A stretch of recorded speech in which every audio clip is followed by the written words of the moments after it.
প্রিয় viewers, welcome back to Humaira's kitchen. আজকে share করছি রেস্টুরেন্ট স্বাদে চিকেন কোরমা রেসিপি।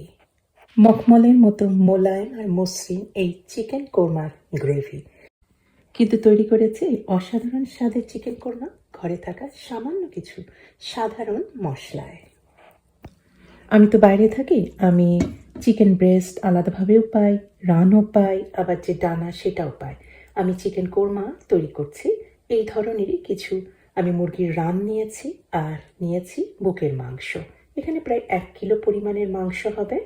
তবে অবশ্যই যদি সম্পূর্ণ মুরগি দিয়ে তৈরি করেন, ব্রয়লার মুরগি হতে পারে, দেশি মুরগি হতে পারে, কক হতে পারে, যে কোনো মুরগি দিয়ে আমি যে প্রক্রিয়ায় তৈরি করেছি সেইভাবেই চিকেন কোরমা তৈরি করতে পারেন। মাংস কাটাকাটি বাছাবাছি হয়ে যাচ্ছে, আর মাংস আমি কাটছি বেশ ছোট ছোট টুকরা করে। আর একটু খেয়াল করেন, একদম কিউবগুলি ব্রেস্টে যে কেটেছি একেবারে মনে হচ্ছে যেন স্কেল দিয়ে মেপে মেপে কিউব করে কেটেছি। ডিপ থেকে বার করার পরে মুরগির মাংস সম্পূর্ণ নরম হয়ে যায়নি, ভেতরটা দেখেছেন কিছুটা শক্ত হয়ে আছে।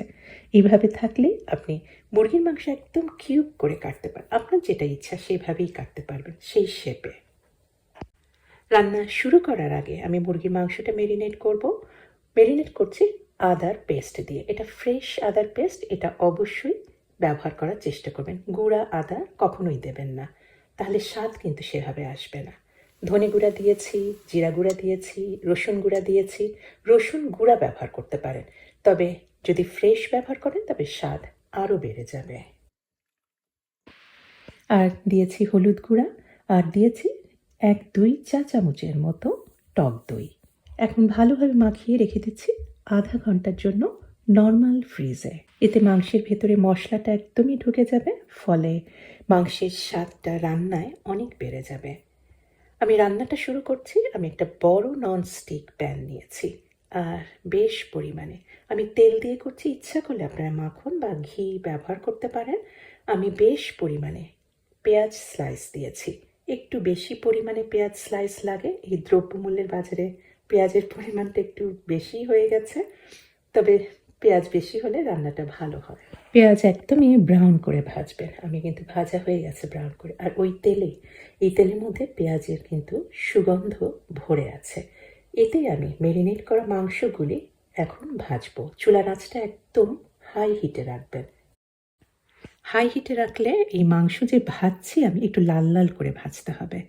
এটা একেবারে কিন্তু পানি ছেড়ে দেবে না মাংস থেকে, মাংস কিন্তু তখন সেদ্ধ হবে না। এখন এটা হচ্ছে ভাজা ভাজা। আর মাংস এভাবে ভাজার জন্যই কিন্তু আমি লবণ দেইনি। লবণ দিলে কিন্তু তেলের মধ্যে ছাড়ার পরই মাংস থেকে পানিটা বার হয়ে যেত, আর মাংস ভাজা না হয়ে সেদ্ধ হয়ে যেত। লাল লাল করে ভেজে নেওয়া মাংসটা আমি আলাদা পাত্রে তুলে রাখছি। এখন রান্না শুরু করছি। এই কোরমাতে তেলের পরিমাণটা একটু বেশি লাগে, আমি কিছুটা তেল অ্যাড করে দিয়েছি। তেলের মধ্যে কিছু গরম মশলা দিয়ে দিয়েছে, ওই আর কি, দারচিনি, তেজপাতা, লবঙ্গ, কিছু ছোট এলাচ, আর কিছু গোটা কালো গোলমরিচ। আমি টমেটো সেদ্ধ করে দিয়েছি।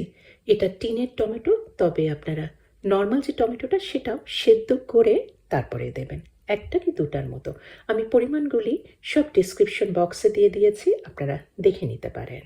একদম স্বাদ অনুযায়ী লবণ দিয়ে দিয়েছি, এতে টমেটোটা খুব ভালোভাবে ভুনে নেওয়া যাবে বা কষানো যাবে।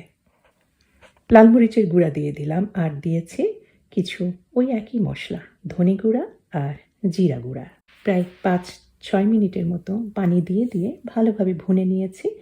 মশলার উপরে তেলটা ভেসে উঠেছে, আর আমি ব্লেন্ডারে পেঁয়াজটা যে বেরেস্তা করে নিয়েছিলাম সেটাতে সামান্য কিছুটা টক দই আর পানি দিয়ে খুব মিহি করে ব্লেন্ড করে নিয়েছি, সেটাই দিয়ে দিলাম। সামান্য কিছুটা কাঁচা আদা আমি স্লাইস করে লম্বা লম্বা করে কেটে রেখেছি, এটাও দিয়ে দিলাম। এটা গলে যাবে না, এটার একটা স্বাদ আর সুগন্ধ রান্নার মধ্যে ছড়িয়ে যাবে। আর মুরগির মাংসগুলি দিয়ে রান্না কিন্তু প্রায় হয়ে গিয়েছে। প্রয়োজন অনুযায়ী আমি ব্লেন্ডার ধোয়া পানি দিয়ে দিয়েছি। এখন এটাই রান্না হবে মিডিয়াম হিটে বেশ কিছুক্ষণ, আধা ঘন্টার মতো বা 1.25 ঘন্টার মতো। পানিটা আমি বেশ কমিয়ে নেব। তেলটা যতক্ষণ না পর্যন্ত ভেসে উঠছে, গ্রেভিটা আরও ঘন হচ্ছে, ততক্ষণ পর্যন্ত রান্না করব। প্রায় 15 মিনিটের মতো রান্না হয়ে গেছে মিডিয়াম হিটে। এখন আমি ঢাকনা দিয়ে ঢেকে দেব, তবে একটুখানি ফাঁক রাখবো আর চুলার আঁচটা একদম মিটি করে রাখবো। এভাবে আমি আরও কিছুক্ষণ রান্না করব, তাহলেই কিন্তু কোরমা হয়ে যাবে। আর দিয়ে দিয়েছি কিছু কাঁচামরিচ, একটু ফেরে এটা দিয়েছি সুগন্ধের জন্য। এখন এভাবেই থাকুক 15 থেকে 20 মিনিটের মতো। তৈরি হয়ে গেছে দারুণ স্বাদের, রেস্টুরেন্ট স্বাদের, খুব সাধারণ মশলায় একদম অন্যরকম এই কোরমা।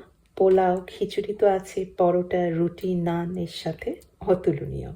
অবশ্যই করবেন, ভালো লাগবে। আর রেসিপি যদি পছন্দ হয় অনুরোধ করব অবশ্যই আমার চ্যানেলকে সাবস্ক্রাইব করে আমার চ্যানেলের সাথেই থাকবেন। সবাইকে অনেক ধন্যবাদ। আল্লাহ হাফেজ।